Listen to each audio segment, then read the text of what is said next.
Glória a Deus. Eu vou convidar você a fazer a gentileza de abrir a sua Bíblia na primeira epístola do apóstolo Paulo aos Coríntios. Primeira epístola do apóstolo Paulo aos Coríntios. No capítulo de número 11.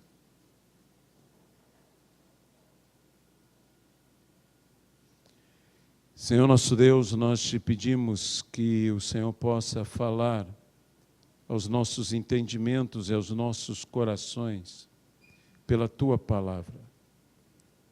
Que o Senhor tenha misericórdia de cada um de nós e possa o Espírito de revelação, que é o Espírito do Senhor, nos conceder revelação de Jesus Cristo, nosso Senhor e nosso Salvador. Nós te pedimos, ó Senhor, que Tu manifestes o Teu poder, a Tua graça, a Tua misericórdia, a Tua compaixão, sem limites, a cada um de nós. E que nos abençoe, no nome de Jesus Cristo. Amém e amém.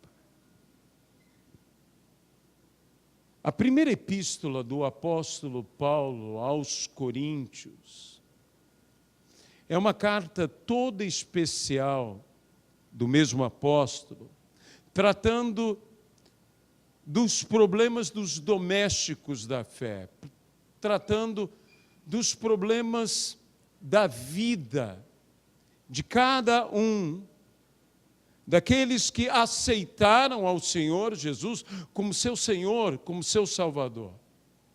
E além das perseguições que viviam pelo fato de serem cristãos, perseguições movidas pelo próprio Império Romano, perseguições movidas pelos judeus contra os cristãos que o viam como uma seita herética e prejudicial a eles próprios. Perseguição dos próprios cristãos de linha judaizante que encaravam a estes gentios, a estes não-judeus que agora aceitam a Jesus Cristo como cristãos de segunda linha, que ainda não haviam se alinhado, digamos assim, a toda a tradição judaica. Além de tudo isto, eles tinham os problemas deles mesmos. E estes eram os maiores problemas. Os maiores problemas não eram a perseguição.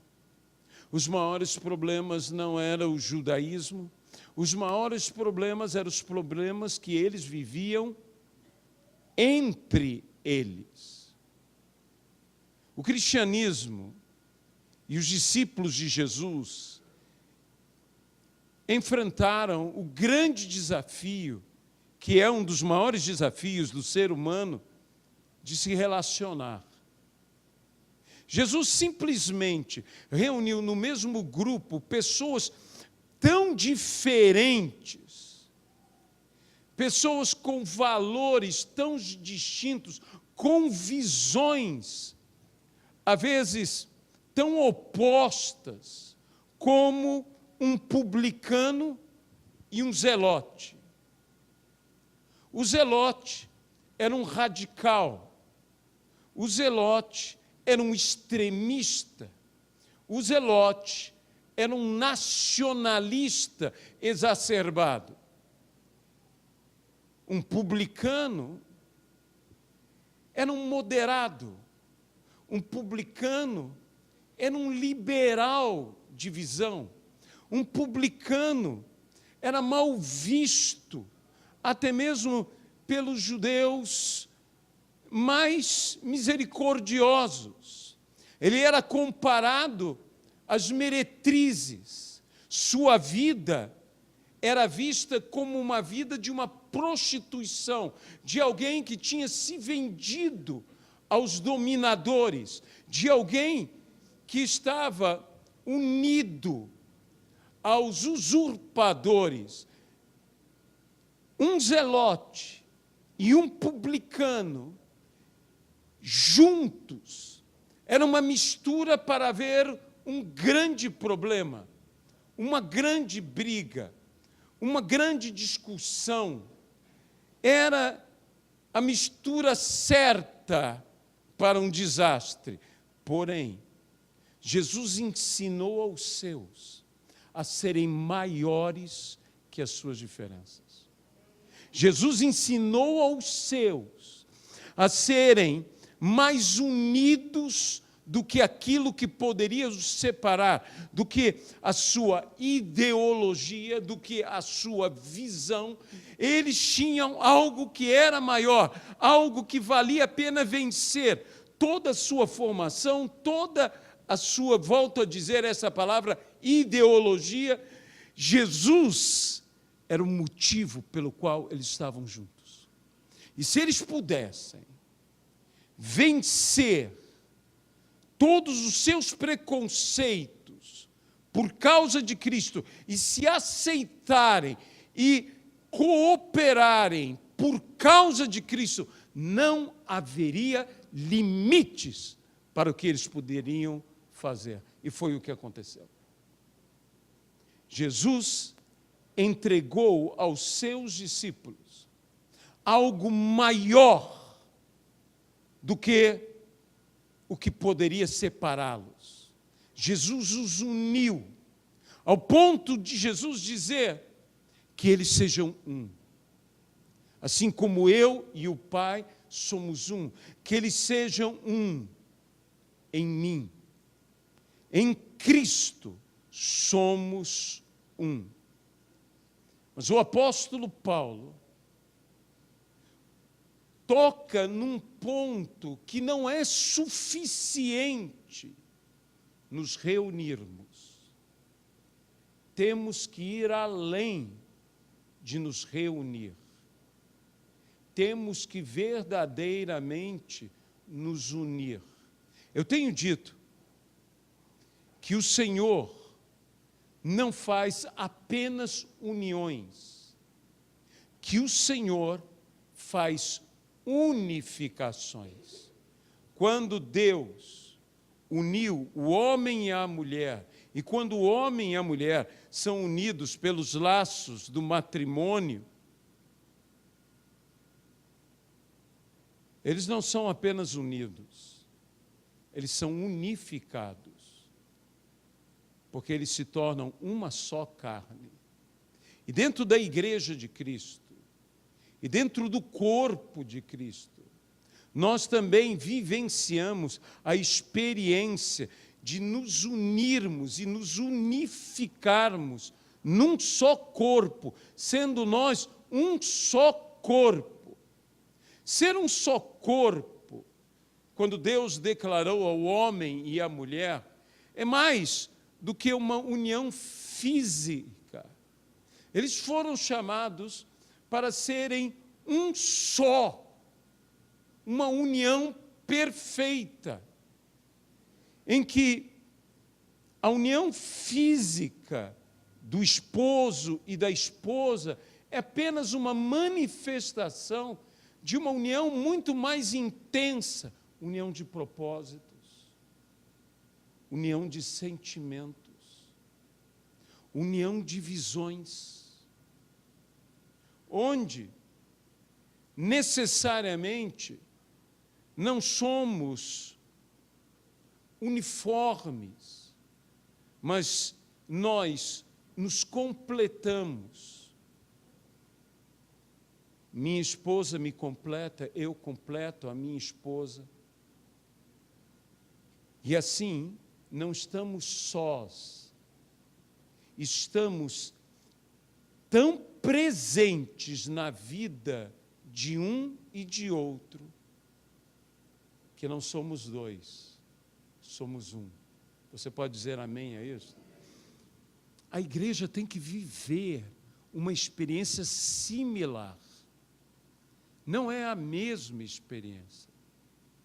Mas assim como um homem e uma mulher pactuam, se aliançam em Deus e se tornam aquilo que nós chamamos o cordão de 3 dobras, porque Deus se une e se dobra e redobra conosco, nos envolvendo.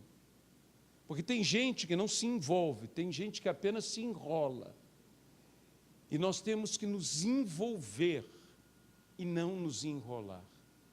O apóstolo Paulo, então, chama uma atenção sobre um problema, e que ele, no versículo de número 17, diz aos cristãos que estavam em Corinto: nisto, disse Paulo, porém que vos prescrevo, não vos louvo, porquanto vos ajuntais, em algumas versões diz, vos reunis, não para melhor, e sim para pior. Esse é o grande problema que o apóstolo Paulo toca na ferida dos relacionamentos de Corinto. Que vós vos ajuntais, não para melhor, e sim para pior. Donde, inicialmente, a primeira conclusão que nós tiramos desse texto é que nossas reuniões têm que ser para melhor, e melhor de todos. Eu tenho que ser uma influência de qualidade sobre sua vida. Você tem que ser uma influência de qualidade sobre a minha própria vida.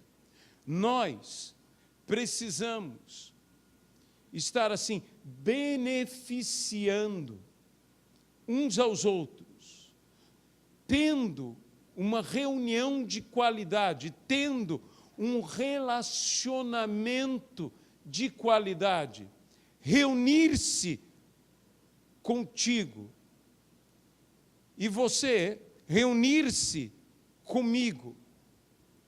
Temos que possuir o que seria, e eu poderia chamar, uma presença de qualidade. Uma presença que beneficia. Uma presença que não somente faz bem, uma presença que melhora. Você está presente, melhora o ambiente, no mínimo. Você está presente, melhora o meu dia, no mínimo. Nós temos que viver reuniões para melhor. Não apenas, e que não entenda que isso é pouco, isso é essencial. A presença de Deus nos abençoa, mas a presença de um e do outro também deve nos abençoar. A tua presença deve ser uma bênção na minha vida. A minha presença deve ser uma bênção na sua vida. Mas nós podemos nos reunir para pior, quando a nossa reunião, de alguma maneira, pratica a injustiça uns aos outros. Veja, o texto aqui nos diz, porque antes de tudo estou informado, haver divisões entre vós. Havia reuniões com divisões. Nós não podemos permitir que haja em nosso meio o espírito de divisão. Diz, até importa que haja partidos entre vós, para que também os aprovados se tornem conhecidos em vosso meio. Não é necessário na unidade haver uma uniformidade. Nós podemos ter unidade e devemos ter unidade com diversidade. Porque isto é o corpo. O corpo, ele tem membros que são diversos. Suas funções são distintas. Mas eles têm a justa cooperação de cada parte. E quando nós vivemos a justa cooperação de cada parte, o próprio corpo efetua o seu crescimento. E veja, a Bíblia diz, em amor. O nosso crescimento tem que ser em amor. Há muitas coisas que podem provocar um crescimento, há muitas coisas que podem provocar um desenvolvimento. A própria ira, a própria indignação pode provocar mudanças, mas nós temos que alicerçar tudo no verdadeiro alicerce, que é o amor. Jesus mesmo, se referindo ao inferno, aos demônios, disse, o diabo não está dividido contra o próprio diabo, porque toda casa dividida contra si não subsiste. Se o próprio inferno não é dividido contra o próprio inferno, muito menos a igreja de Cristo deve ser dividida contra a igreja de Cristo. O problema não é nos dividirmos, haver partido. É interessante a palavra que Paulo usa, partido e divisões. Porque podemos partir sem dividir. Quando? Ontem mesmo eu estava falando com os jovens, eu disse, quando nós partimos e em partir, compartimos. Quando você comparte, partindo e compartindo, você não divide. Essa não é uma divisão, isso é um compartilhar. E o compartilhar é justiça. E nas divisões, nem sempre há justiça. E nas divisões, por vezes, elas geram um ambiente de contenda, e a contenda chega a um ponto de guerra. Deixe-me abrir um parênteses. Esse ambiente que nós estamos vivendo em nossa nação precisa mudar. Mas nossa nação precisa mudar em Cristo. Nossa nação precisa mudar pelo poder do Evangelho. Nossa nação precisa mudar pelo sobrenatural do Espírito Santo de Deus. Eu me espantei com certas frases que entendo o porquê. Frases de pregadores que têm sido ditas como: pare de orar e comece a agir. Haja, mas não pare de orar, porque a Bíblia diz, orai sem cessar. Ore sem agir e ore agindo.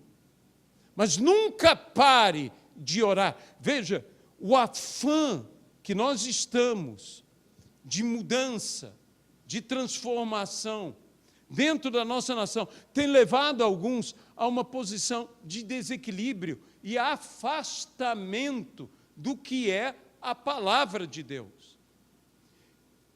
Meus irmãos, nós vivemos por essa palavra e, se necessário, nós morreremos por essa palavra.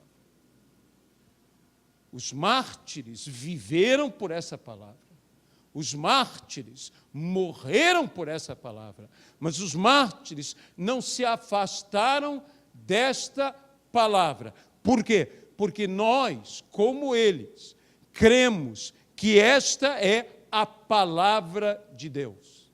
É a palavra de Deus que nos é revelada pela iluminação do Espírito Santo em nossas vidas, nos levando ao esclarecimento. E nós precisamos não nos deixar sermos levados pelo espírito de divisão. Há um espírito de divisão, que nós temos que orar pela nossa nação. A nossa nação não subsistirá por divisão. Deixe-me dizer uma coisa, não vou falar do Brasil, porque nós ainda temos um segundo turno, e eu não quero influenciar ninguém quanto a estas coisas, porque essa é a postura deste ministério.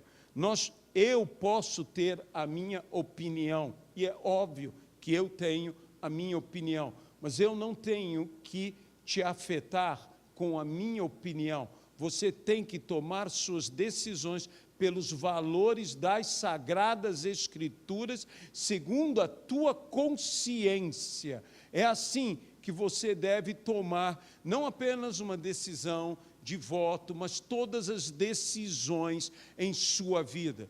Você deve calcar as suas decisões na palavra da verdade, que é a palavra de Deus, e deve fazer todas as coisas, como a palavra diz, com uma boa consciência, que a sua consciência não te acuse. É assim que você deve viver.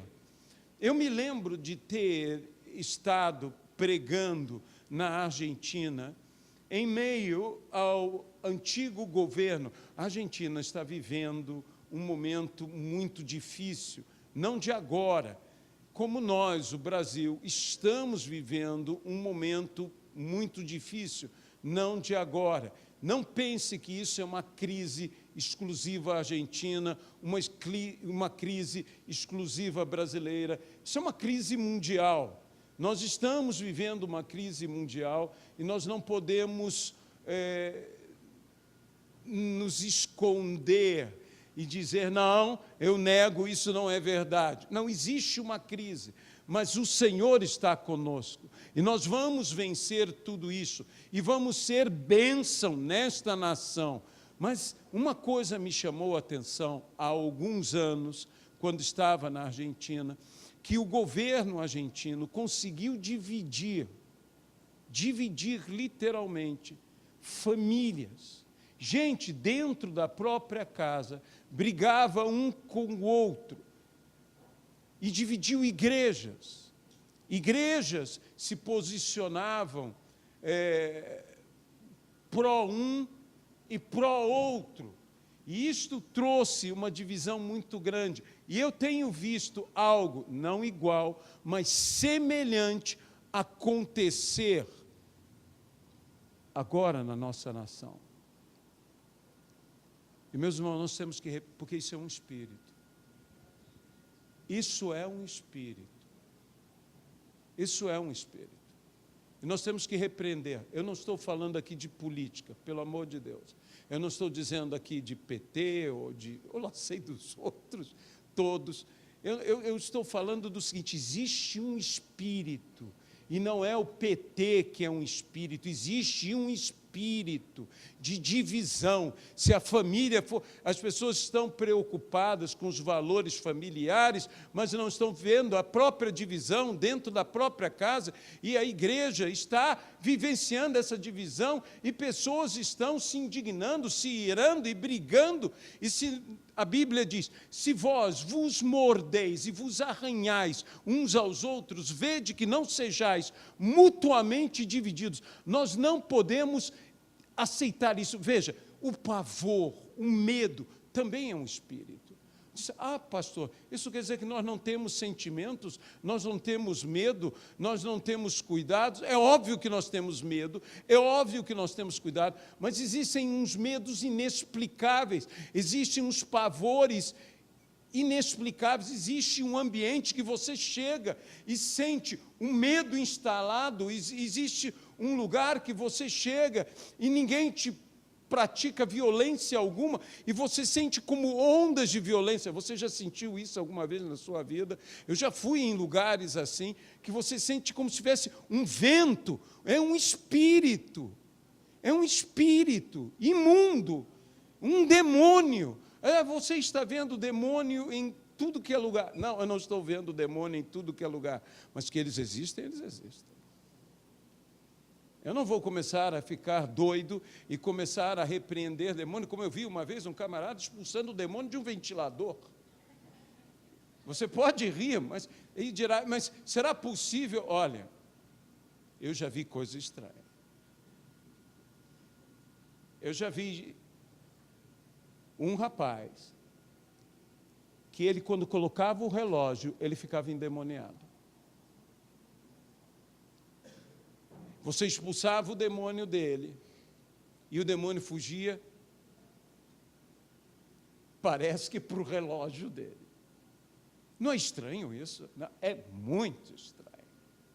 Mas bastava botar... Sabe o que eu fiz? Eu disse, olha, eu não posso fazer isso porque o relógio é teu. Mas se você quer ser liberto de uma vez por todas, me conte o que aconteceu com esse relógio. E quando ele começou a contar toda a consagração, toda a dedicação e que tudo foi feito através daquele relógio, eu disse, olha, vamos te arranjar um relógio novo, e que tal hoje nós acabarmos com esse relógio, que além de tudo nem funciona direito. Então ele pegou um martelo e ele quebrou, e oramos por ele e nunca mais. Então existem coisas. Shakespeare dizia, há mais coisas entre os céus e a terra do que podem supor nossa vã filosofia. E ele não estava equivocado. Eu não estou dizendo que Shakespeare foi um grande teólogo, mas que sabia escrever bem, sabia. E que sabia falar coisas interessantes, também sabia. E que a verdade é verdade, não importa quem o diga, ela é verdade. Então, meus irmãos, existe um espírito contra o qual nós temos que nos posicionar.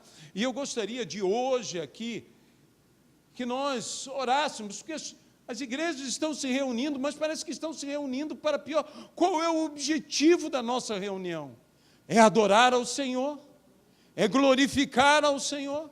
Ou é promover algum palanque político? Não pode ser isto. Nós somos muito mais do que isto. Nós não podemos viver assim, e vamos ter divisão. Nós chegamos ao absurdo das eleições. Não pense que política, existe aquela coisa, eu digo, há renovação. E se houver renovação, graças a Deus. Mas às vezes eu sinto que a renovação, tipo assim, sai um ladrão velho, entra um ladrão novo. Em política é o que mais parece, é que renovam-se os ladrões, que são novos. Então, não ponha o seu coração aonde o seu coração não tem que estar. Não posso ter minhas convicções, é óbvio que pode.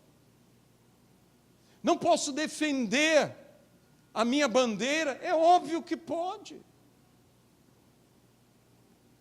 Mas coloque o teu coração no lugar certo. Em primeiro lugar, coloque o seu coração em Cristo. Que Ele é maior do que sermos um zelote. Ele é maior do que sermos um publicano. Para mim, zelote ou publicano, eu desisto dos meus valores publicanos, dos meus valores zelotes, e eu acho que o zelote desistiu tanto dos valores dele de zelote, que quando Cristo perguntou quem tinha espada, foi Pedro que disse, eu tenho uma. E quem eu esperava que tivesse espada, porque era de ter espada, era zelote. Porque o zelote vivia para matar. Vocês sabem que no ano 70, quando Jerusalém foi atacada pelo general Tito, filho de Vespasiano, o César, que se tornou mais conhecido por ter sido o criador do banheiro público. Bem, igreja também é cultura, não é? Então, você sabe quem mais matou judeu em Jerusalém? Não foram os romanos, foram os zelotes, que aproveitaram que estava sitiada a cidade, que ninguém podia escapar, Isso aí, olha, é história, tá? E começaram a matar os outros partidos, o partido dos publicanos, o partido dos... Perdão, matar os publicanos, que não eram partido, mas matar os fariseus, esse sim era um partido, era um grupo, os saduceus, que eram outro grupo extremamente odiado pelos zelotes, porque eram aliançados com Roma. E as Escrituras foram salvas graças a um grande rabino, que os seus discípulos o tomaram e disseram como se ele estivesse morto, e junto à liteira fúnebre, onde se carregava o corpo, porque o corpo era carregado numa liteira, levado a ser sepultado, possivelmente o corpo de Cristo foi carregado assim, numa liteira, e colocaram ali os rolos das Escrituras, junto com o seu mestre, e pediram permissão a enterrar o seu mestre, e levaram o seu mestre até ao cemitério, e dali ele pôde escapar. Muitos deram a sua vida. Os romanos mataram diversos. Houve um horror, houve uma chacina, mas os próprios judeus mataram judeus. Meus irmãos, que esse espírito não tome conta de nós.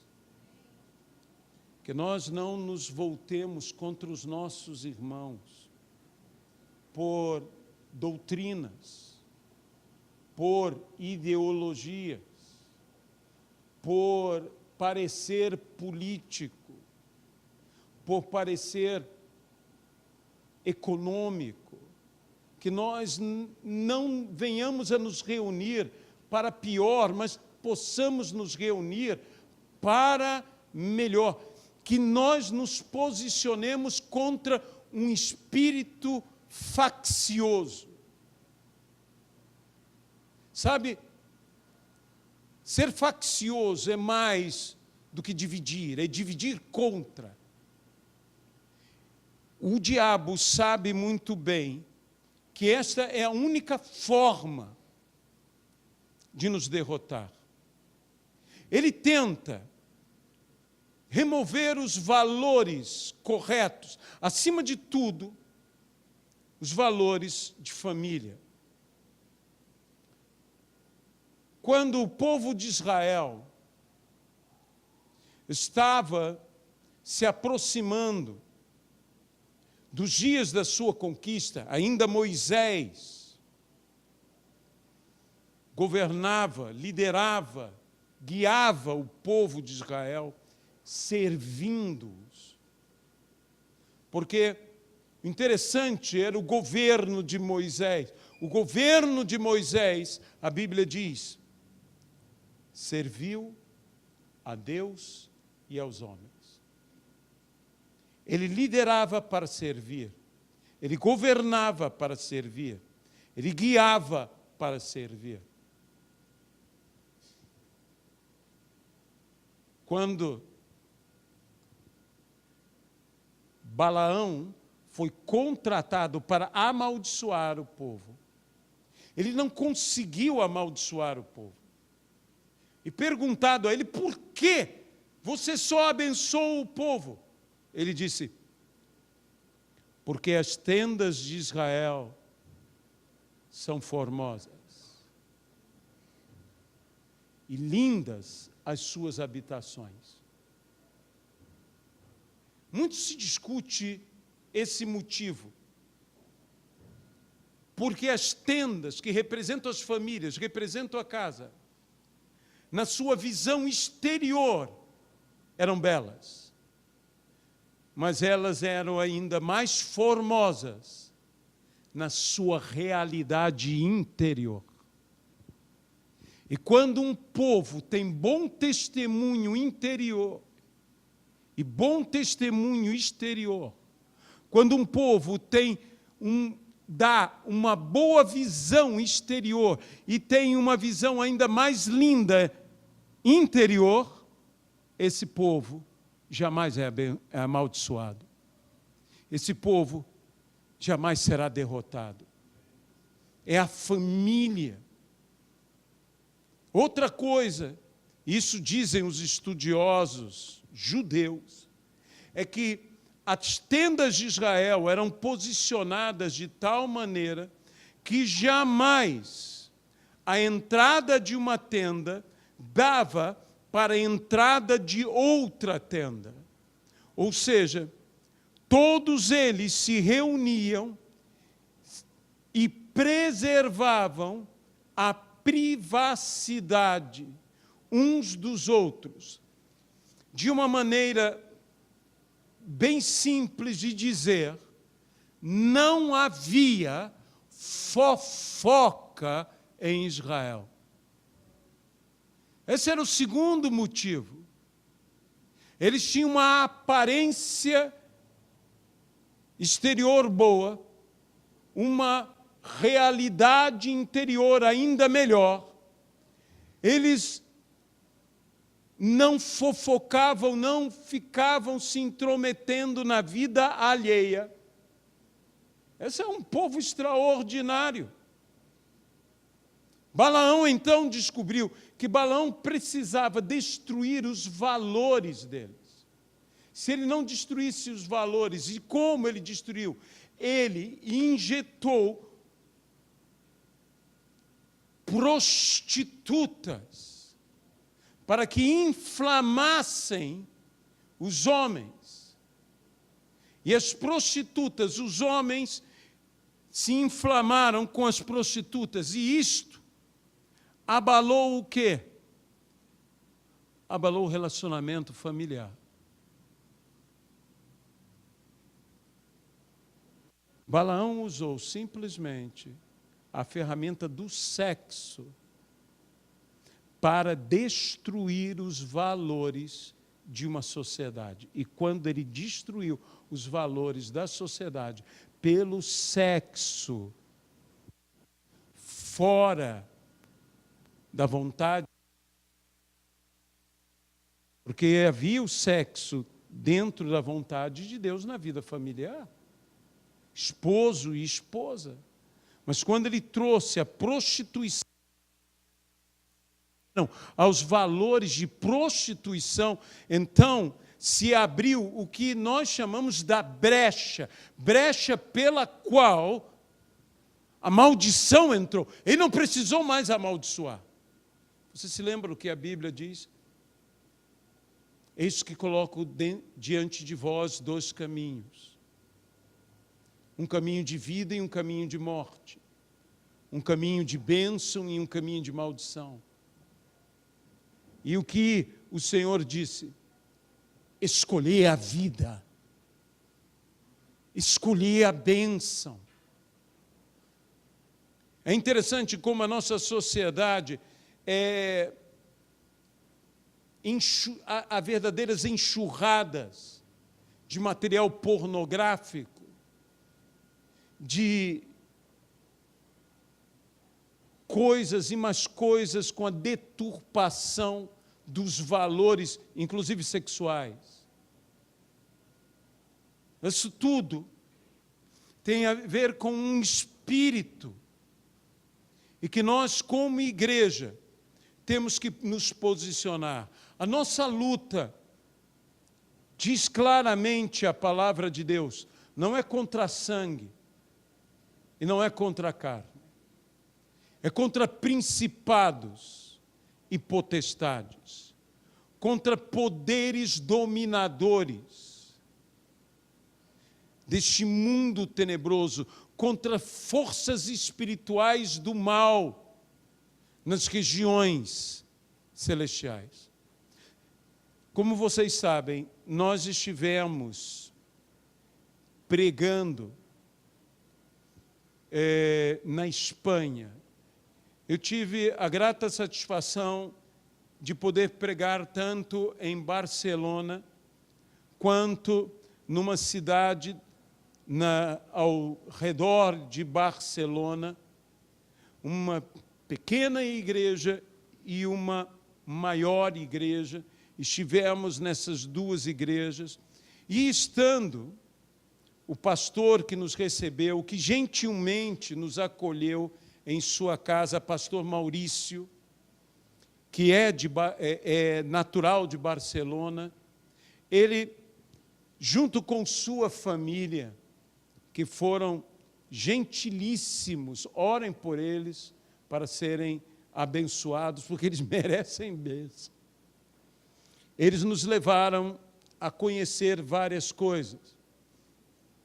Ele nos levou a conhecer Montserrat. Montserrat é uma montanha e que foi construído um complexo religioso no alto daquela montanha, e há um museu também ali. É belíssimo, simplesmente é estonteante.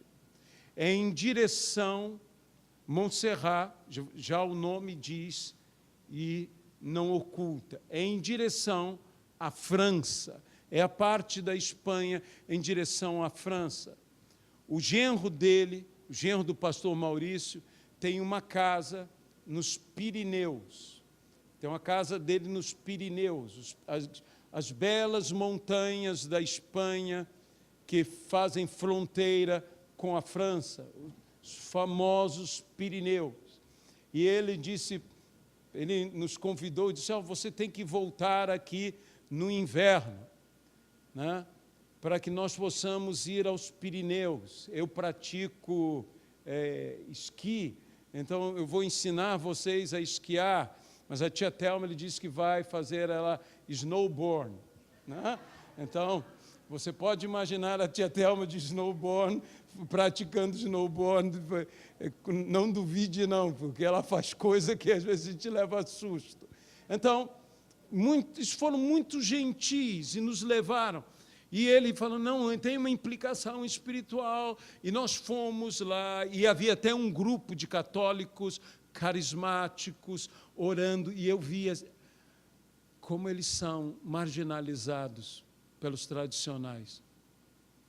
Eles são colocados fora do ambiente, eles oram, e nós escutávamos a oração deles, abençoando as suas lideranças e tudo mais. E eu disse: gente boa, essa gente que tinha que estar orando por mim, não por eles, de tão boa que eles são. E foi uma boa experiência, mas depois ele nos levou em sua própria cidade. Manresa é a cidade. E nós caminhamos tudo ali. E ali eu senti. Eu disse: Deus, há uma coisa aqui nessa cidade. E quando ele nos levou à catedral da cidade, e nós vimos a catedral da cidade, é a catedral de onde há a famosa caverna de Santo Inácio. A catedral foi construída em cima da caverna de Santo Inácio, onde Santo Inácio passou quase um ano de reclusão como um ermitão nesta caverna. E nesta caverna ele concebeu toda a visão e a disciplina espiritual, assim se chama, da ordem dos jesuítas.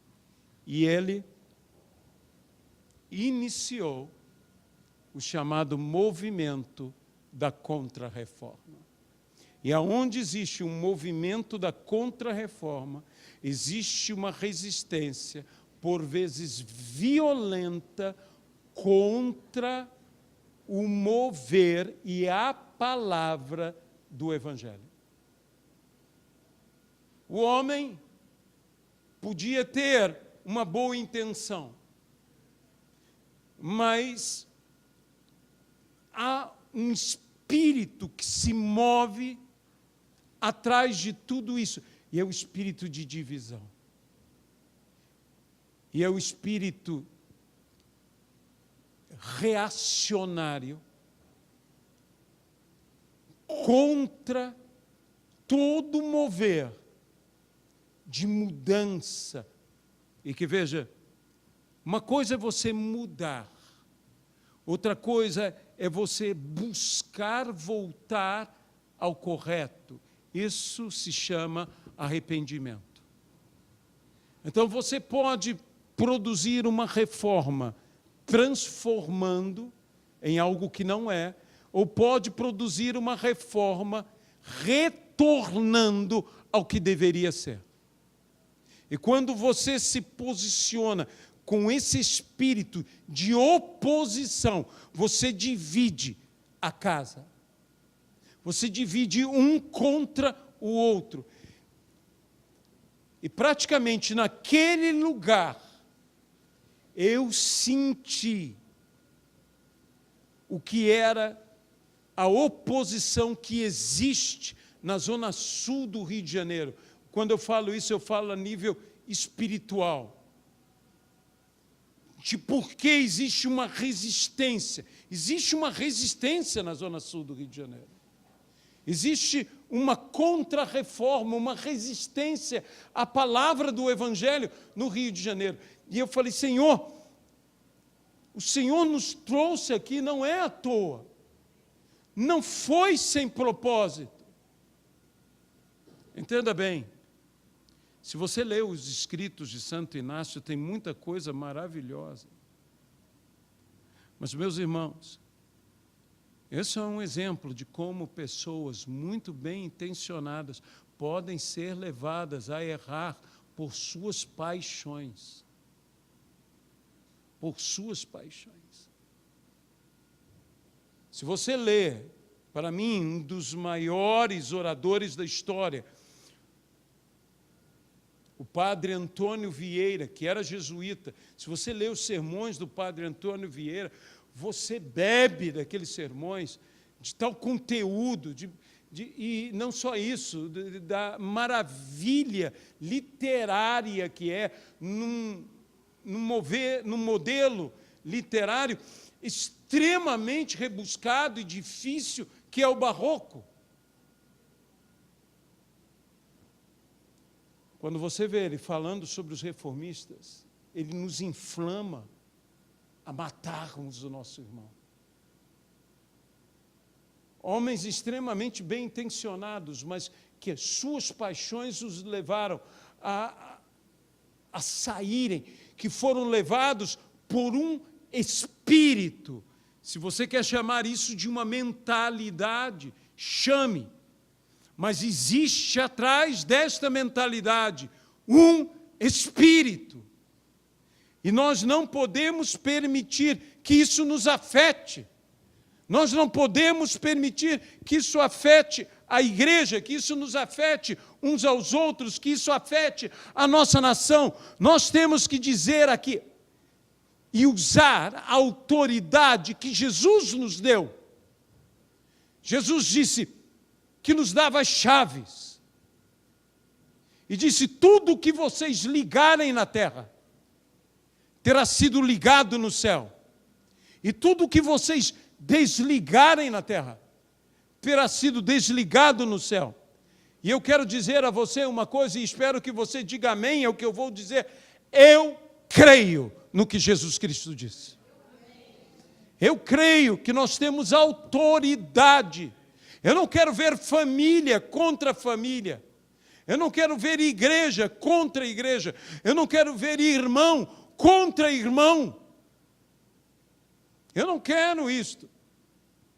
Nós temos um segundo turno aí, e depois do segundo turno, nós temos todo um governo pela frente. E se ganha um, e se ganha o outro. Isso, eu volto a dizer aqui, se você quer um, se você quer outro, você tem todo o direito, isso é com você. Agora, nós não temos que usar nem as redes sociais da igreja, nem a igreja, nem o púlpito, para promulgarmos qualquer partido ou pensamento. Porque nós aqui estamos para pregar a Jesus Cristo. E esse crucificado. É isso que nós fazemos. Ah, pastor, eu não posso emitir minha opinião para os meus irmãos? Pode, desde que você respeite a opinião diferente do teu irmão. Você pode dizer amém, é isso? Porque você não precisa pensar igual a mim para ter concordância comigo. Nós temos algo maior, no qual um publicano não vai pensar como um zelote. São duas formações completamente diferentes. Um radical e um liberal. Eles não vão pensar iguais, mas eles são ambos discípulos de Cristo. E Cristo é maior do que a ideologia deles. É isso que nós temos que viver. Senão, meus irmãos, não importa quem ganhe, nós vamos descer ladeira abaixo. Não importa que ganhe um, que ganhe outro. Porque se um espírito de divisão estiver, a casa dividida contra si não subsistirá. Nós não podemos permitir isto, mas nós temos poder. Meus irmãos, eu creio nisso. Você crê que um cego pode ver? Você crê que um aleijado pode andar? Você crê que um leproso pode ser curado? Você crê que o mar vermelho se abriu? Você crê que o sol e a lua pararam? Se nós cremos nessa coisa, nós temos que dizer o seguinte: o nosso Deus não deixou de ser o que e quem Ele é. Ele é Deus. Todo o poder está em suas mãos. Ele transforma a nossa nação. Aqui, quando nós estávamos, num dia desses, pregando, eu disse a vocês a visão que eu tive, que a nossa nação, surgiam pedras preciosas, como que aflorando da terra, que a terra se abria, e minas de ouro, e minas de prata surgiam, que os campos explodiam. Homem nenhum pode fazer isso. Mas o nosso Deus pode. O nosso Deus pode. Nosso Deus tem poder para abençoar a nossa nação. Mas eu não quero divisão. Eu não quero divisão no nosso ministério. Eu não quero divisão na sua família. Eu não quero divisão na minha família. Eu não quero divisão na igreja de Cristo. Eu não quero divisões. Eu não quero me reunir para pior. Eu quero me reunir para melhor. Eu quero que cada vez que venhamos a nos reunir, seja para melhor. Não ridicularize. Não ridicularize o pensamento de outros ou as pessoas de outros. Olha, a Bíblia diz que nós devemos respeitar as autoridades. Ainda que a autoridade não preste. Você está me ouvindo bem. Ser crente não é fácil não, meu irmão. Ser crente de verdade. Jesus disse, os fariseus são túmulos caiados. Aí os discípulos falaram, então, olha, o que eles falam não vale nada. Jesus disse, olha, tudo o que eles falam é verdade. Não façam o que eles fazem, mas vivam o que eles pregam. E os discípulos...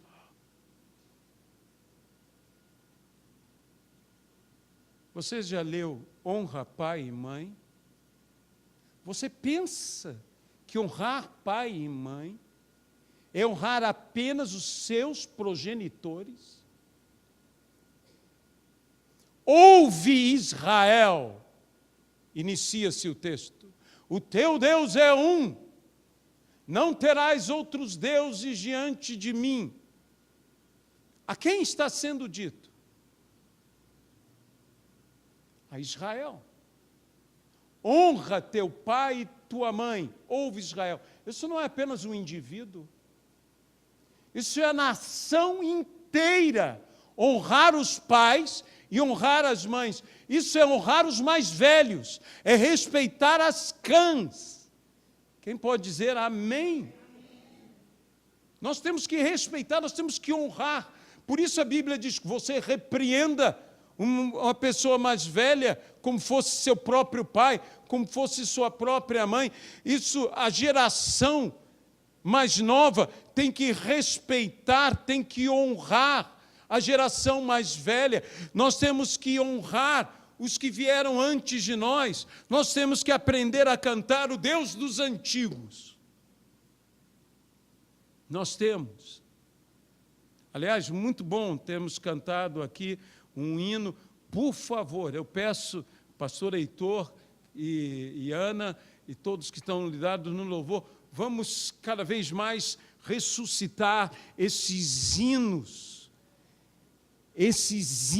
clássicos, que vamos trazer à memória.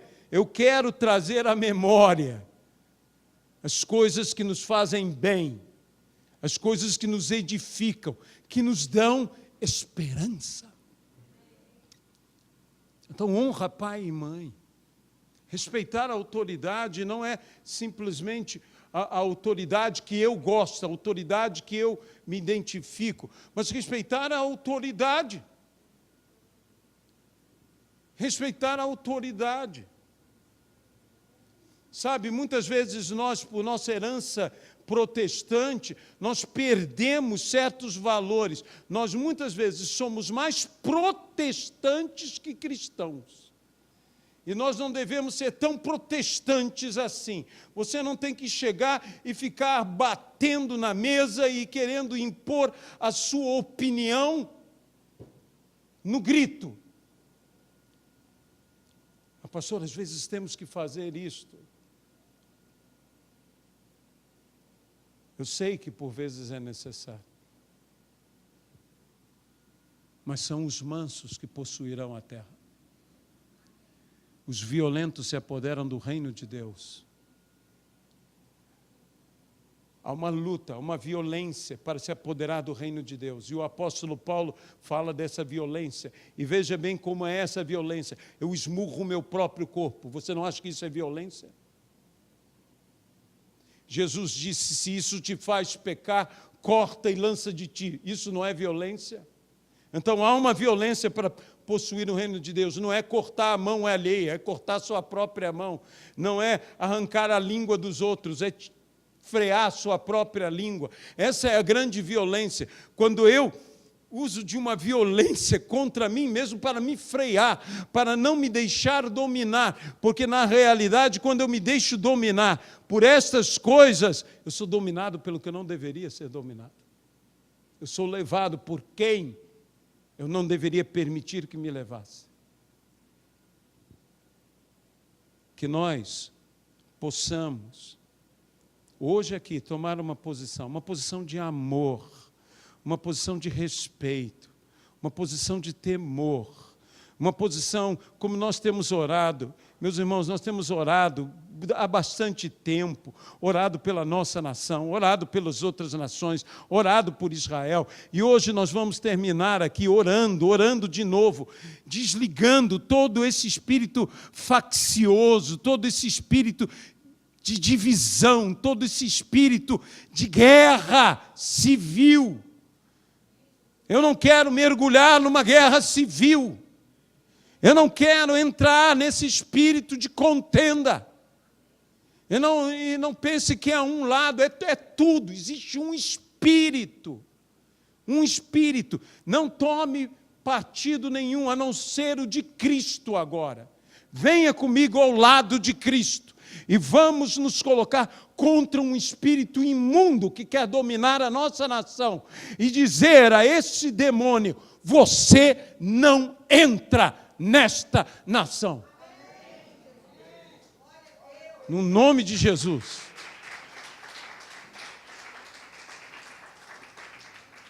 Lembre-se daquele homem que estava dominado por muitíssimos demônios, que disse que era legião. E o que eu rogo para que não nos tire da nação. Eles vão sair da nação. Eles vão para o lugar de direito deles, para o abismo. Vamos jogar esses espíritos imundos no abismo. Nossa nação não vai ser dominada. A Bíblia diz que nós devemos discipular as nações, não só as pessoas, mas as nações. Há um evangelho que será pregado em todos os cantos desta nação, e os valores dessa nação serão outros valores.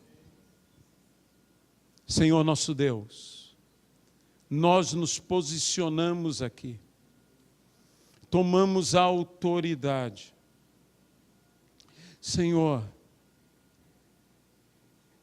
eu peço que o Senhor tenha misericórdia, inclusive das minhas palavras, que eu não tenha me excedido, que eu não tenha ido além da Tua vontade.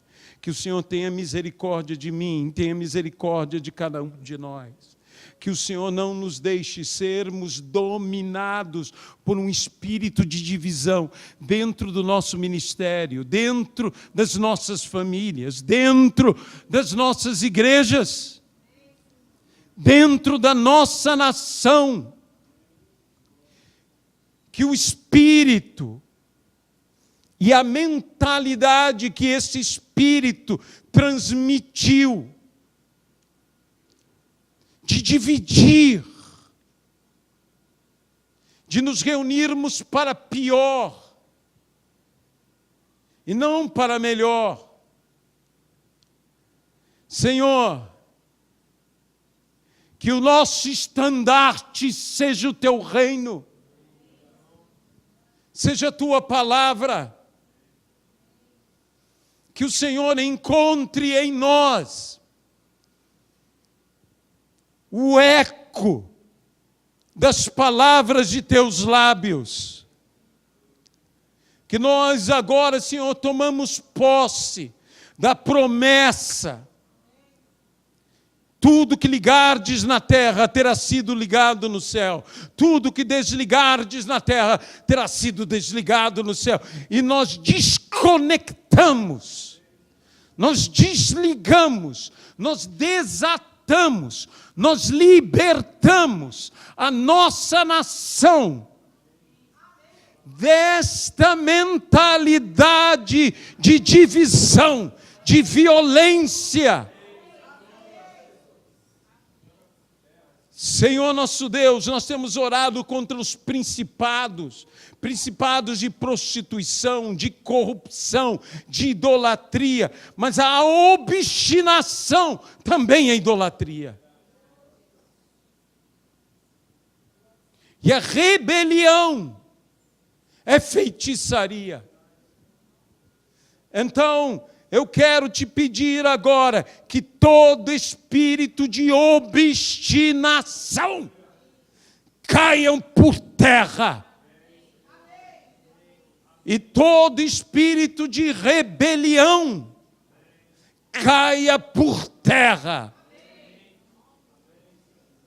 Que o Senhor nos conduza ao triunfo. E agora estende a Tua mão e abençoa nossas vidas. Abençoa nossas famílias. Abençoa nosso ministério. Abençoa nossa cidade. Abençoa o nosso estado. Abençoa nossa nação, Senhor. Senhor, Tu varrerás a corrupção da nossa nação, Tu varrerás essas coisas da nossa nação, Tu varrerás, Senhor, a pobreza, a miséria da nossa nação. O Senhor trará à nossa nação riqueza e abundância e felicidade, e a nossa nação servirá ao Senhor Jesus. Nós oramos, Senhor, nós clamamos, Jesus. Senhor, vem com seus anjos, bota em fuga esses exércitos infernais que têm dominado a nossa nação por anos. Senhor, toda divisão, todo irmão que se volta contra irmão. Nós não aceitamos essas coisas, nós nos posicionamos, nós oramos, Senhor. Todo espírito de idolatria, de obstinação, caiam por terra. No nome de Jesus Cristo. No nome do Senhor. Amém, Jesus.